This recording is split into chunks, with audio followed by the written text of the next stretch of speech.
Please join me in welcoming Jason Schneiderman.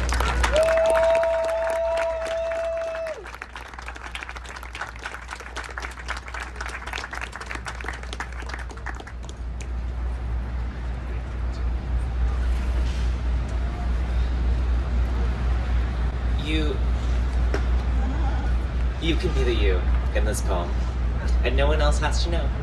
It can be our secret, and you can blush when your husband asks or not, since the desires we share are not for each other, but aligned in parallel, which is why we look hot together in our bathing suits, but won't have sex, which I've never done with a girl, by the way. And is it okay that I called you a girl when we're both at the exact midpoint between 40 and 50? You can be the you in this poem because you're so good at letting everyone else be the you in your poems, at letting so many people be the you in your life. So take a turn here, where you cannot be the speaker as long as you need to catch your breath. And I'll brew you some coffee, put a roast in the oven, and make us some chocolate chip cookies for dessert. I still believe that love cuts out the bottom 20% of suffering, though with diminishing returns, and that it goes both ways, that the lover and the beloved both suffer less if they're doing it right. And who says romantic love gets to go to the front of the line? At the end of this poem, we'll go back to our marriages, mine dissolving, our cozy houses, mine leaking, and you'll put your kids to bed, and when you lie down, exhausted at the end of the day, you can be the you in this poem, and you won't have to have written a thing.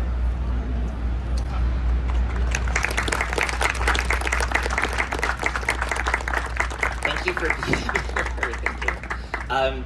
In the end, you get everything back. Liza Minnelli. The afterlife is an infinity of custom shelving, where everything you have ever loved has a perfect place, including things that don't fit on shelves, like the weeping willow from your parents' backyard, or an old boyfriend, exactly as he was in your second year of college, or an aria you love but without the rest of the opera you don't particularly care for. My favorite joke. Question. You know who dies? Answer. Everyone! Because it's true. But ask any doctor and they'll say that prolonging a life is saving a life. Ask anyone who survives their surgeries, and they'll say yes. To keep living is to be saved. I do think there's a statute of limitations on grief. Like, certainly how someone died can be sad forever, but who can be sad simply about the fact that Shakespeare, say, is dead, or Sappho, or Judy Garland, or Rumi? There's a Twitter account called Liza Minnelli Outlives, which put into the world a set of thoughts I was having privately, but the Twitter account is kinder than I have been, tweeting things like, Liza Minnelli has outlived the National Rifle Association, which has filed for bankruptcy, and Liza Minnelli has outlived Armie Hammer's career, to take the sting out of the really painful ones, like Liza Minnelli has outlived Jessica Walter, or Liza Minnelli has outlived George Michael, or Liza Minnelli has outlived Prince. In my own afterlife, the custom shells are full of Liza Minnellis.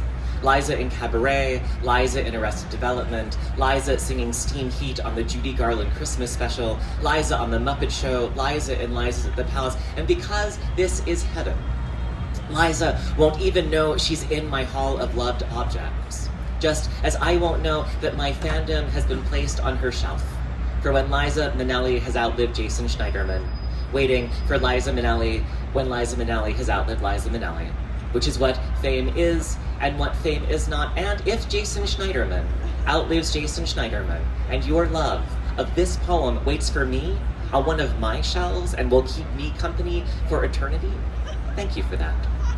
I promise to cherish your love in that well-lit infinity of forever. In one theory of the mind, the psyche is just a grab bag of lost objects. Our wholeness lost when we leave the womb, when we discover our own body, and so on and so on. Our wholeness lost and lost and lost as we find ourselves smaller and smaller, which is why heaven is an endless, cozy warehouse where nothing you loved is gone, where you are whole because you get everything back. And by everything, I mean you.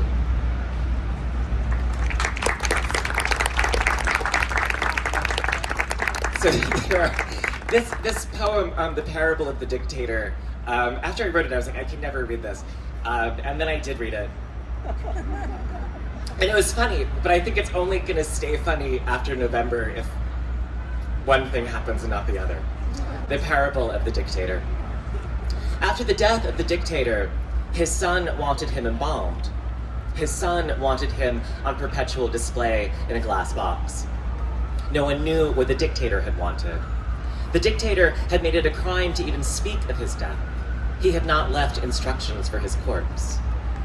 The dictator's son summoned our country's most skilled embalmers and put them to work on embalming his father. He announced the project with great fanfare. Shortly after, the dictator's daughter interrupted the embalmers, putting a stop to the project. She wanted the dictator's body to be hollowed out for her to wear as a suit on special occasions. The embalmers told her that a full-body suit would not be possible. They explained that they were not taxidermists, but rather embalmers. She had the embalmers shot and brought in taxidermists, along with a number of bear corpses for the taxidermists to use for practice. When the dictator's son learned of his sister's interference, he had the taxidermist shot and brought in new embalmers. The daughter, in turn, had the new embalmers shot and brought in new taxidermists. The dictator's son laid a trap for his sister, but she fled the capital for the safety of one of her strongholds. Packing lightly, she took only the dictator's severed head, which had been fashioned into a mask for her to wear. In the long civil war that followed, the daughter of the dictator regularly addressed her followers in long speeches while wearing her father's head. The faction led by the son of the dictator were particularly furious about the body of the dictator not being on display in a glass box. As we watched the dictator's daughter's speech on the giant screen in our re-educational detention center, you reminded me that in the time before the dictator had become the dictator, I had admired his daughter's perfect teeth. Oddly, I was warmed by the memory. We still had a house then. Before the dictator, it had been normal to think about having nice teeth or nice hair.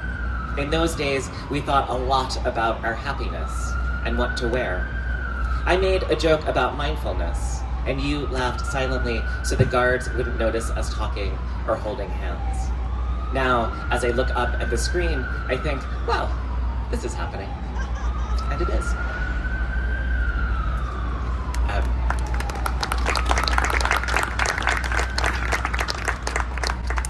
This poem is very long, and it comes with two epigraphs, and they're both in Middle English, and I will read them the way that I was taught to speak, to read Middle English, and they come back as in contemporary English towards the end. Blood libel, my throat is cut. And the first epigraph is from Chaucer, the Prioress's Tale from 1399. My throat is cut unto me necke boon, said this child, and by way of kinder I should have died ye longe time again. And the second is from the Wycliffe Bible, Matthew 26:28. Drinke ye all hereof, this is my blood of the New Testament, which shall be shed for many into remission of sins. Blood libel, my throat is cut. For roughly 3 years, everything in this poem is true, by the way. For roughly 3 years in our brand new century, at a business called Ambrosia, the food of the gods or a marshmallow salad, depending on whom you ask, older people feeling sluggish could be infused with the blood of younger people for the low, low price of $8,000 a liter. There is one center in Florida, one in California, and as you might expect, one more to open in New York before the FDA shut them down. Shortly after the first syringe was invented in 1659, the first blood transfusion took place. The blood of a healthy lamb injected into the circulatory system of a man with a fever, and after that went well, more lamb blood was injected into more humans, until some of those humans began dying, and a widow sued for her husband's death, leading to the outlawing of the practice, at least in France. At least until the early 1900s, when the discovery of blood types allowed for blood transfusions between humans to be safely carried out. Everyone I know is obsessed with blood, metaphorically speaking, with ancestry, with what has been passed down, getting DNA tests to tell them where their genetic ancestors had lived in the 1300s, and I am twice traitor to my blood. An adoptee taking residence in a community to which I have no blood ties, and a childless man, letting my bloodline stop with me. the decadent hero of my own little novel, cultivating art at the future's expense. In Kafka stories, the young protagonist often dies or withers just as his father finds new vitality, and I think too much about Gregor Samsa's blood, and what it turns into when he becomes Ungeziefer, typically translated as vermin, though commonly understood as bug. Kafka died in 1924, sparing him the horrors of the Holocaust, though Terezin was in his hometown of Prague, the model concentration camp pulled straight from his stories, shown to the Red Cross by the Nazis to prove their humanity, when they too were obsessed with blood, shouting slogans like blood and soil. Kafka's blood was Jewish, like mine or not like mine, who knows, though sometimes I imagine the famously wan and depressed young Kafka donating his blood to some aging tech billionaire, which in my imagined story makes the tech billionaire lethargic and despondent, unable to do much beyond see the inherent absurdity in his fortune, in his tech, in his life. If I were a novelist, I'd know what happens next, but I'm a poet, so that's as far as I can see. At Harvard, young mice and old mice are having their bloodstreams linked for study. It's called parabiosis, and while the research looks promising for the old mice, no one seems too concerned about the young mice, as long as they don't die. Jews are forbidden the consumption of blood, required to drain the carcasses they plan to eat, to salt the meat, to draw out the blood. Jews are forbidden to eat any part of a living animal. In Eastern Europe, the Jews we met used only clear alcohol for Kiddush, schnapps or vodka, avoiding wine to avoid the accusation of using blood in their rituals, an accusation that seems to have originated in 12th century England, but has been surprisingly durable, spreading outward, morphing, surviving many ages of reason, and surfacing most recently as frazzle drip, a conspiracy theory in which drinking blood and mutilating children is standard left-wing practice, which is why it has become standard right-wing practice to show up with guns where those children are believed to be. In the Canterbury Tales, the prioress's tale recounts a child being ritualistically murdered by Jews. But when the Jews throw the boy's body into the privy, his corpse sings a hymn that allows his body to be found. "My throat is cut down to the neck bone," said this child, "and by way of man, I should have died." I shouldn't be surprised anymore that people believe such outlandish stories, especially when those stories are covered with blood. I get so angry that I live in an age of unreason, but all ages are ages of unreason. I get so angry when I think of how little we are doing to escape the danger we all know we're in. Below my screen, I see my aging hands, the skin beginning to show the tendons and blood vessels that move as I type. The Red Cross stopped taking my blood the very first time I made love to a man, and I'm much too old for anyone in Silicon Valley to pay for my blood anymore, which is to say, no one wants my blood now. Unless, maybe, poetry itself is a kind of parabiosis. Maybe I've already begun bleeding into you, and you are metabolizing me now. My blood in your blood, my flesh in your flesh. There's a painting from the Spanish Inquisition that depicts a family of Jews torturing the wafer, Christ's body, in private. And a trickle of blood flows from the wafer so slight the Jews don't see that it has run a thread-thin river out the door, alerting the Inquisition to come and put the Jewish family to death. What is it Christ says? The Christ I am said to have killed. The Christ I don't believe in. Drink you all hereof.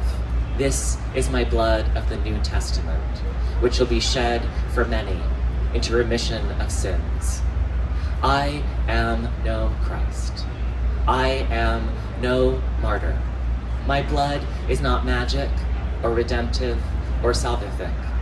My blood is my blood, and yes, of course, my blood does sing, though not to call out for violence or revenge. The human heart knows just one tune, an iambic thumping in time to the breath, the restless blood traversing our bodies at incredible speed. And if you put your ear to my chest, you will feel the gentle pulsing of my beating heart. And you will hear the only song my heart can sing. Because inside us all is a beautiful noise, a beautiful human noise.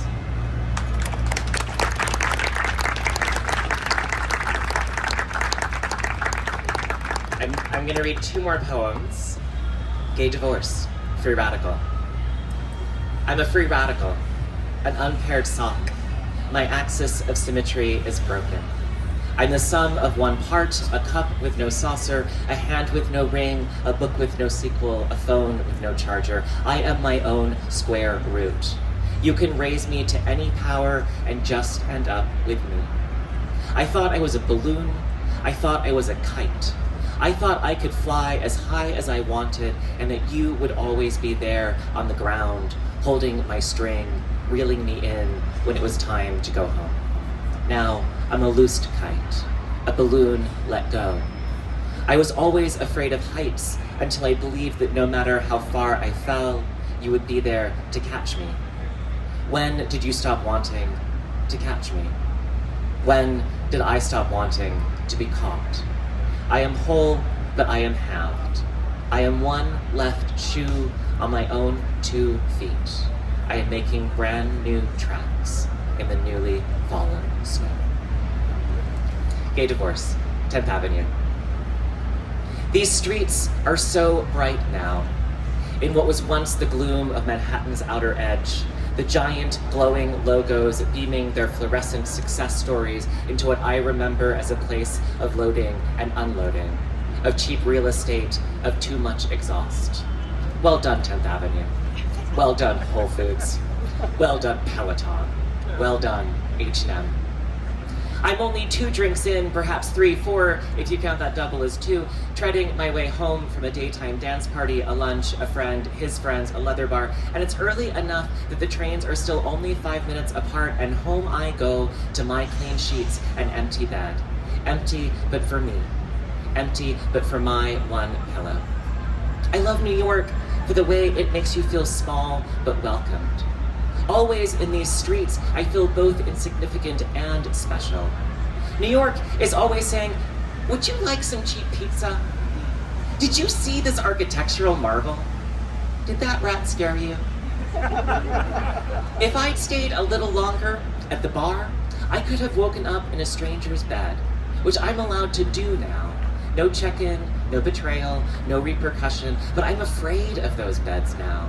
Remembering how I used to use them to sample the lives I might live, until I woke up in one that I never left. Until now. But still, it's too risky. I don't have another 20 years to spend with another stranger. At the leather bar, my friend was asking his friend about disco, specifically about the music released between 1978 and 1982, which seemed a bit narrow to me. But I listened with curiosity, and when the conversation turned to black lights and body paint, I mentioned the famous photograph of Bill T. Jones, his body painted by Keith Haring, covered in those famous squiggly lines documented by Tseng Huang-shi, but even that's not quite right. They were collaborators. The piece belonged to all of them, but that's not how it got remembered. No one seemed to know what I was talking about, so I Googled it, and everyone recognized it instantly. The disco expert pointed out the painted stripes on Jones's cock, which I took to mean he was distracted by his sex, or rather, that like most people, he cannot reconcile the erotic with the aesthetic, even though the two have never been better joined than in disco music, which is supposedly his area of expertise. Then I thanked everyone, took my leave, walked into the dark night, alone in the evening gloom, punctuated by bright logos and cheap pizza. I want to tell everyone that my marriage is over. I want New York to make it all better, but that's hardly New York style, or mine. At the pizza place, I asked for a slice of plain, rather than explain that I haven't been alone this way in 21 years. In the brand new train station, I ask a woman which stairs will take me to the train I need, rather than explain that we didn't grow apart as much as we learned the ways in which we were incompatible. The truth is that New York is a teacher with only one lesson: how to be sad, how to live with sadness.